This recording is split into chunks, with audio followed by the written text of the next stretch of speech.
Mi madre siempre me dice que sonría y ponga cara de felicidad. Dice que tengo un cometido: llevar la risa y la alegría al mundo. ¡Anda ahí!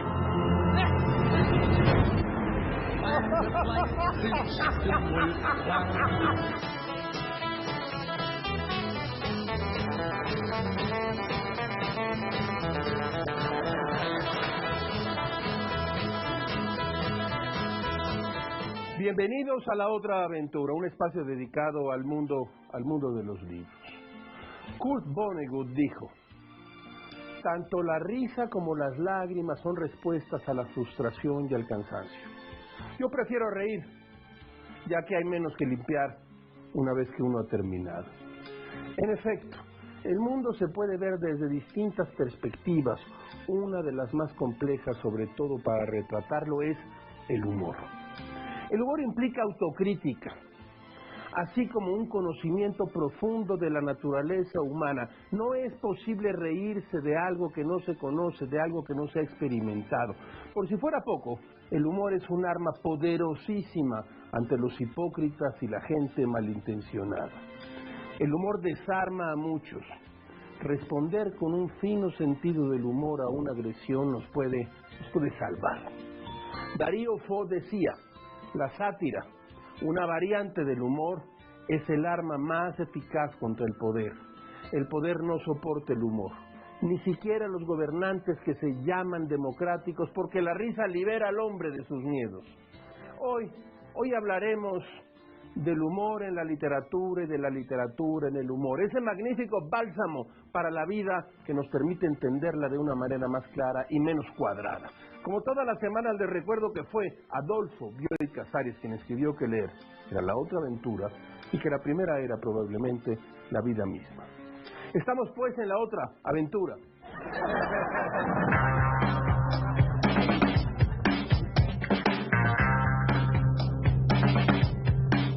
Se dice que el humor debe contener autocrítica. Yo estoy de acuerdo con eso. Dicho lo cual, déjeme que le cuente esta pequeña historia personal. Me desperté a las 5 de la mañana, entré a la regadera en calidad de una jerga usada en pisos sucios. Me vestí, tomé café y salí pitando al aeropuerto a tomar un avión a Monterrey para presentar mi último libro, Perseguir la Noche.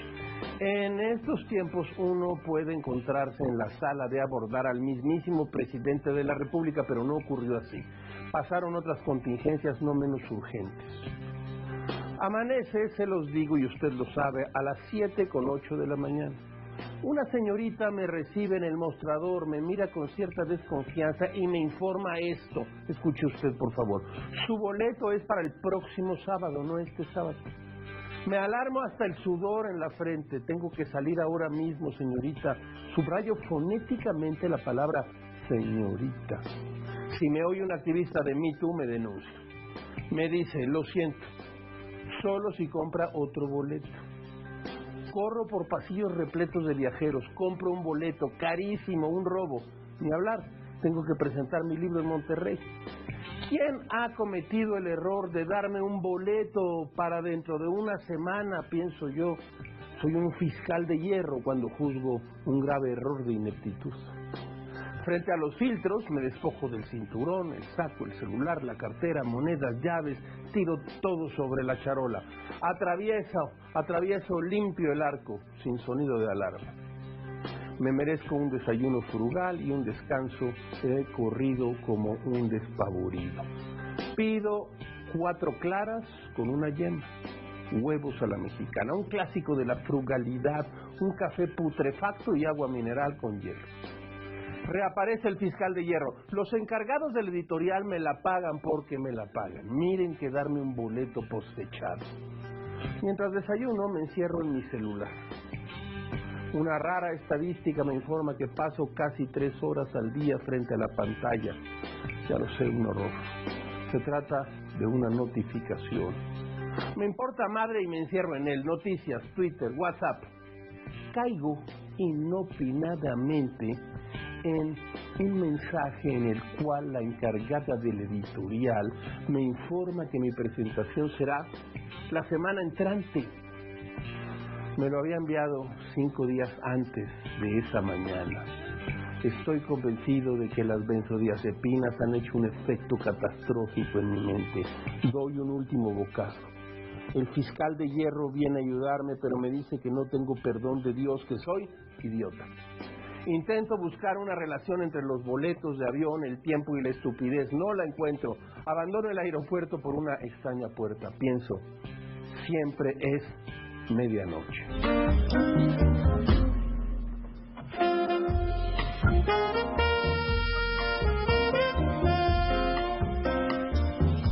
El placer que produce la risa puede desprenderse de situaciones que, dichas de otro modo, causarían incluso la furia en quien las escucha. Ahí radica la profundidad del humor y de la carcajada que, puestos en manos de quien trabaja el lenguaje, los escritores muchas veces nos harán parecer como unos locos riendo frente a un libro. Escuche usted esto. El humor produce un efecto liberador, pero también produce una suerte de grandeza y elevación.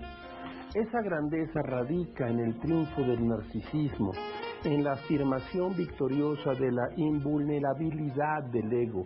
El ego se niega a sufrir, insiste en que no puede ser afectado por los traumas del mundo exterior. Y de hecho nos muestra que dichos traumas no son más que oportunidades para que el ego obtenga placer. Esto que acaba usted de oír lo dijo Sigmund Freud, a quien le debemos algunas de las explicaciones más valiosas sobre la mente humana. Escuche, Saki es difícil de abrazar, y no porque esté muerto, sino porque sus cuentos, en su mayoría, han estado desperdigados en antologías por aquí y por allá. Una de esas antologías es la de Valdemar. En realidad, Saki se llama Héctor Hugo Munro. Fue un escocés que murió en 1916, durante la Primera Guerra Mundial. Los sucintos textos de Saki son casi como escenas que de manera veloz y contundente muestran una situación con una dosis de humor y, por supuesto, de crueldad. Además, es políticamente incorrecto.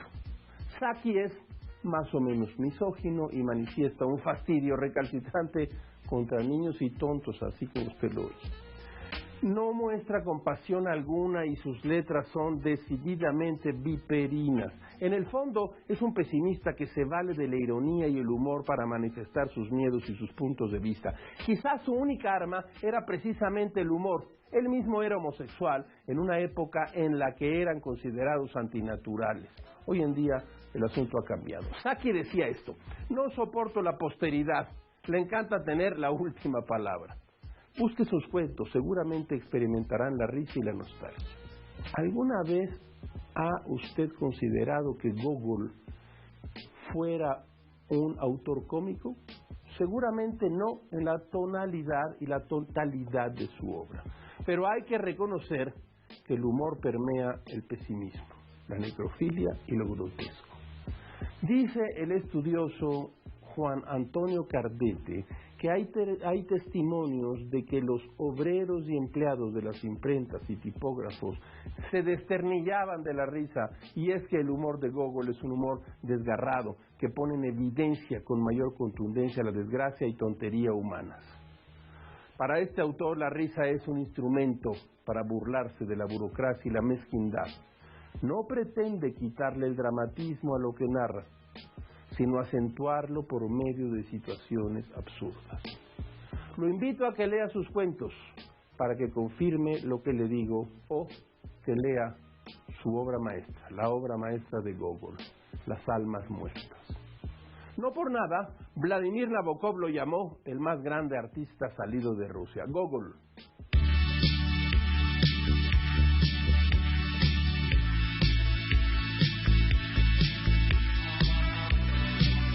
Si hablamos de humor negro, hay que citar una modesta proposición de Jonathan Swift, que llevó este tema a una desternillante reflexión política y literaria. El argumento de Swift en su modesta proposición es ciertamente modesto y concreto. Si Irlanda está pasando por un periodo de pobreza y hambruna, si la cantidad de niños vagando por las calles es creciente, lo más lógico sería destinar una parte de los niños a la alimentación del pueblo. Bueno, eso decía Swift. No vaya usted a llamar a la CONAPRED.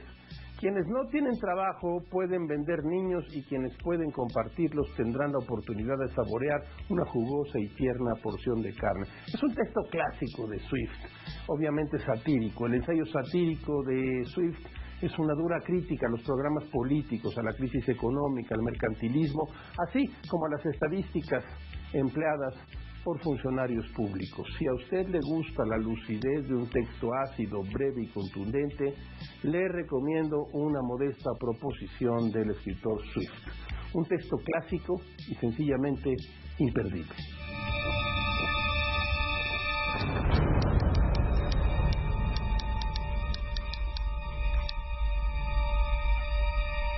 Grandes principios inolvidables. Woody Allen no solo es un gran cineasta, también escribe muy bien y muy buenas piezas de humor desaforado.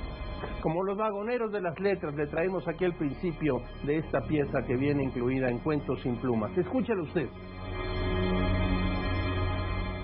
No hay duda de que existe un mundo invisible.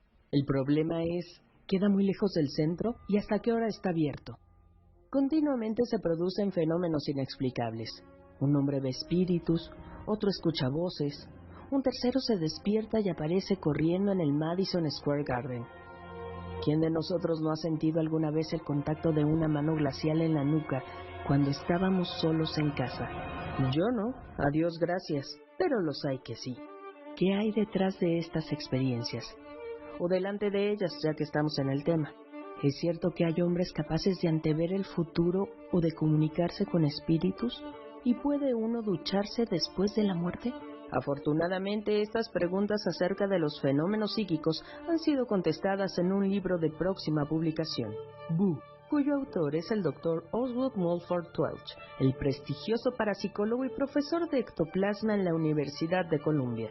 El Dr. Welch ha compilado una notable historia de los incidentes sobrenaturales que cubre todo el espectro de los fenómenos psíquicos, desde la transmisión de pensamiento hasta la extravagante experiencia de dos hermanos en lugares opuestos del mundo, uno de los cuales tomó una ducha mientras el otro quedó limpio de repente.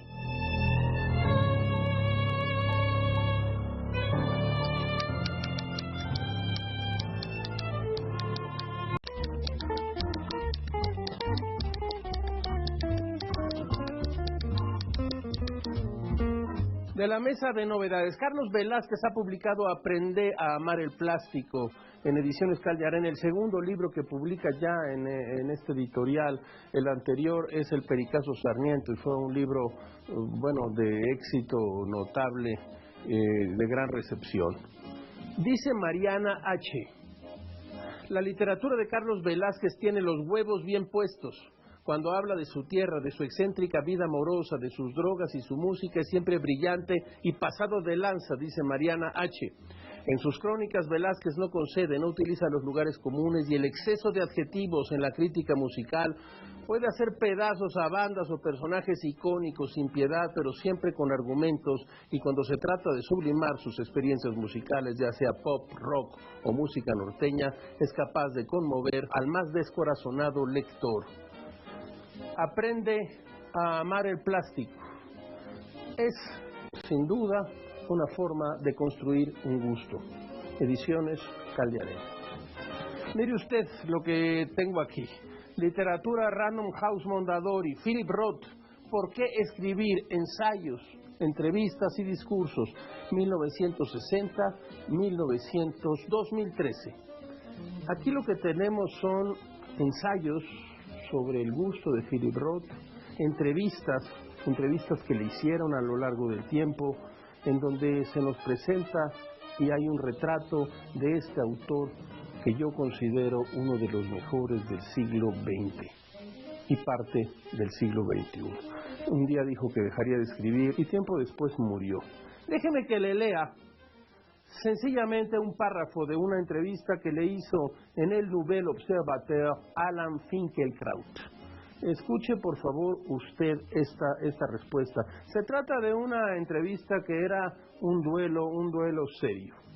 Durante los últimos años de la década, dice, escribí, está hablando de aquellos años, El mal de Portnoy, un libro escandaloso, agresivo, áspero, cuya concepción y composición estuvieron indudablemente influidas por el ambiente de la época. No creo que escribir, o que escribiera, o que hubiera podido escribir este libro tal como lo escribí una década antes, no solo debido a las pautas sociales, morales y culturales que imperaban en los años 50, sino también porque como joven escritor dedicado con ahínco a los estudios literarios, había jurado lealtad a la línea narrativa moralmente más seria. Este grueso libro contiene una preceptiva para escribir la revelación de uno de los grandes escritores del siglo XX, decía yo, y no solo eso, algo más. Un taller literario incluido dentro de este libro. De la mesa de novedades. Hay autores que han tenido experiencias tan extremas que solo les queda el humor para narrarlas, para enfrentarlas y para convivir día a día con ellas. Tal es el caso de Kurt Vonnegut, que en su obra Matadero 5 narra de manera muy peculiar y llena de humor negro su salvación de una muerte segura al finalizar la Segunda Guerra Mundial. El autor dice acerca de su experiencia real: los alemanes nos condujeron a través de duchas de agua muy caliente. Muchos hombres murieron por el shock después de 10 días de hambre, sed y frío, pero no yo. Sobrevivió para narrar la masacre en Dresde, en la que 250,000 personas fueron asesinadas, y él fue testigo cuando apenas tenía 22 años. De hecho, tardó 23 años en escribir el libro, pues decía, es muy difícil recordar lo que no tiene sentido. Y de hecho, el libro parece no tener sentido con un protagonista que viaja en el tiempo e incluso es abducido, con una serie de acontecimientos hilarantes y absurdos. Vonnegut deja claro que existir no tiene explicación, y no le queda más que repetir, eso es así. Todo es inevitable, y quizá la mejor forma de narrarlo sea con humor. La británica Caitlin Moran, con un humor ácido, sobre todo en estos tiempos convulsos, nos ofrece el libro Cómo ser mujer. Se trata de una guía para identificar conductas machistas tanto de hombres como de mujeres, pero sin ridiculizar a los hombres, más bien ridiculizando a la raza humana. Por un lado, critica la violencia de género, la violencia sexual, la desigualdad salarial, pero también critica la tendencia de la mayoría de las mujeres a encontrar el hombre perfecto, la obligación de disimular una apariencia poco agraciada con afeites y simulacros, la urgencia de ser princesas para ser elegidas. Lo mejor del libro es el uso del humor, que puede resultar incómodo si quien lo lee, hombre o mujer, se siente identificado con las situaciones absurdas que plantea. Más allá de ser un libro feminista, es un libro que aborda la naturaleza humana de manera muy divertida.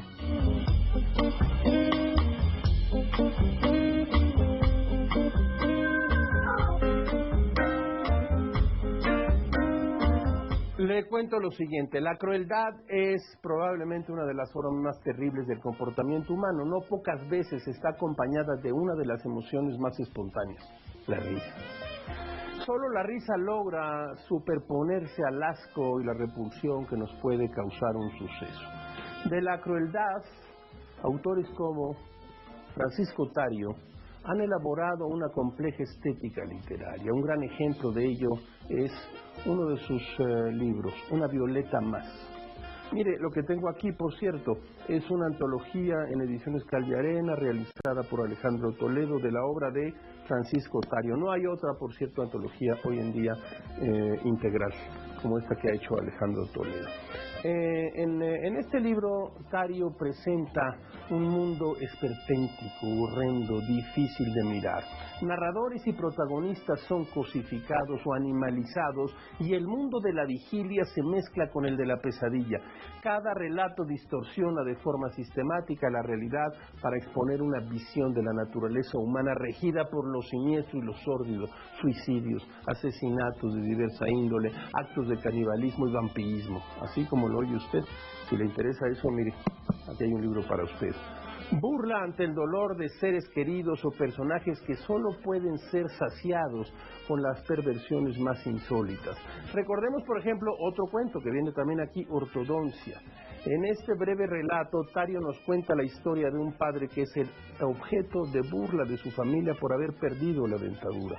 Eventualmente, el hombre le aparece una muela, por lo cual decide celebrar su cumpleaños comiéndose una avellana. Una mañana, una llamada telefónica informa a la familia que el hombre ha sido arrollado por un tranvía. Sobre la cama está su muela, con trozos de avellana incrustados en ella. Bueno, eso es el humor negro de Tario. El final del relato confirma que fue la mofa de sus hijos y mujer lo que provocó el suicidio del padre. El narrador termina su relato afirmando esto: todavía hoy se me saltan de rabia las lágrimas cada vez que sorprendo a mi madre sentada en un rincón de la sala comiendo avellanas e inquiriendo de todo el mundo de la casa en un tono que no deja de ser burlón. Adivina a qué me recuerda esto. El fascinante universo literario de Francisco Tario podría resumirse en las siguientes líneas que el autor dejó en su obra, La noche. Y escribiré libros que paralizarán de terror a los hombres que tanto me odian, que les menguarán el apetito, que les espantarán el sueño, que trastornarán sus facultades y les emponzoñarán la sangre.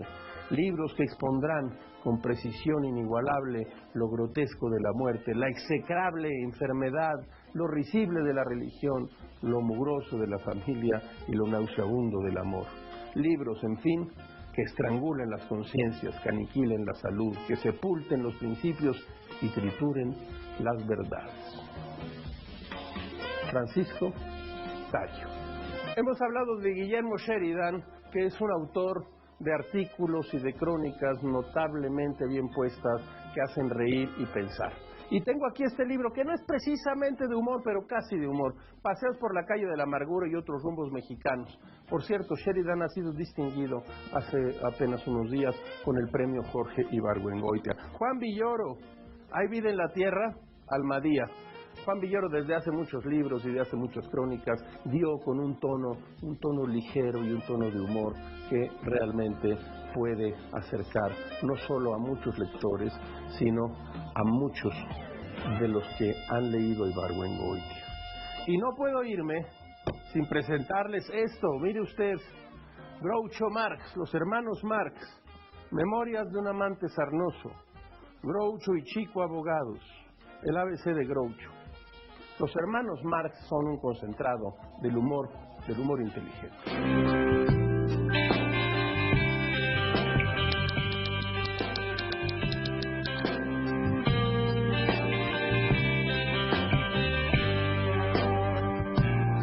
Déjeme que le lea un poema.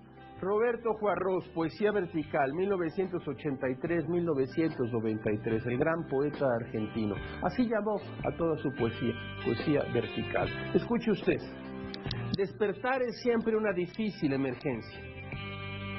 Reencender la lucidez como quien recomienza el mundo. Por eso nos quedamos en los estados intermedios. El hombre no es una criatura despierta, desconoce lo abierto. Llamas que se consumen a medias, párpados que se olvidan del ojo, jardines paralizados en la noche, huecos de la intemperie acorralada. Los caminos se aglomeran en vano. Despertar es borrar los caminos. Roberto Juarros, Poesía Vertical.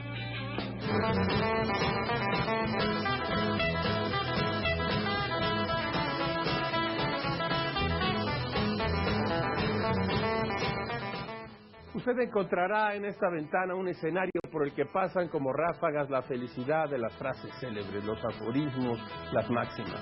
Escuche usted esta frase: la función química del humor es esta: cambiar el carácter de nuestros pensamientos. Lin Yutang. Hemos llegado al final de esta emisión y de esta aventura. Soy Rafael Pérez Gay y los espero la próxima semana. Abres una puerta y detrás de ella aparece un mundo. Eso es un libro.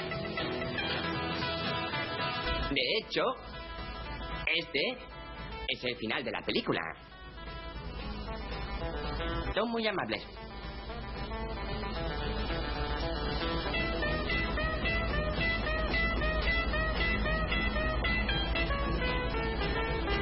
No bromeo. Pueden irse. Adiós.